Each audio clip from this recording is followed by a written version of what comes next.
ওসমান হাদিকে খুন করেছে কারা? ওসমান হাদিকে খুন করেছে সে বিপদগামী তরুণ। মাসপিকা বাংলাদেশের প্রশাসন কি করছে? বাংলাদেশের প্রশাসন ওসমান হাদির খুনিকে এখনো ধরতে পারেনি।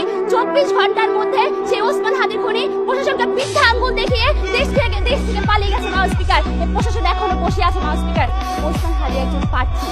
মাসপিকার আমরা বলতে চাচ্ছি যে যেখানে প্রার্থীর কোনো নিরাপত্তা নেই সেখানে একজন সাধারণ জনগণ, এই গ্রাম বাংলার জনগণের নিরাপত্তা কোথায়?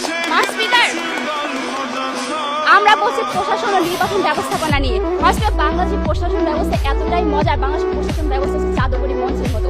এখানে ভোটাররা না গেলেও ভোট আগে একলাই চলে যায়। মাসপিকার বাংলাদেশের নির্বাচনের ব্যবস্থা নাই, কবর থেকে উঠে মানুষ এসে ভোট দিয়ে যায়। এই নির্বাচনের ব্যবস্থা নাই, এখানে কোনো নির্বাচন হয় না। মাসপিকার গত 15 বছর ধরে আমরা প্রহসনমূলক নির্বাচন দেখেছি, আমরা রসিকতা নির্বাচন দেখেছি। তারা বলে গেলেন 14 সালে বিনা ভোটে নির্বাচনের কথা, 18 সালে রাতে নির্বাচনের কথা, 24 দামি নির্বাচনের কথা। মাসপিকার এই দায়ভার কার? এই দায়ভার হচ্ছে প্রশাসন ও নির্বাচন ব্যবস্থাপনা।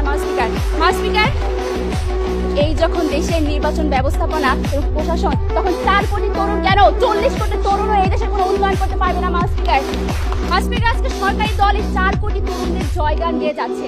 আমি তাদের প্রশ্ন করতে চাই, এই 4 কোটি তরুণ কি ঐক্যবদ্ধ ভোট ব্যাংক কিনা? মাসপিকার আজকে 25% তরুণ তারা নিজেদের মাঝে 3-4 ভাগে বিভক্ত।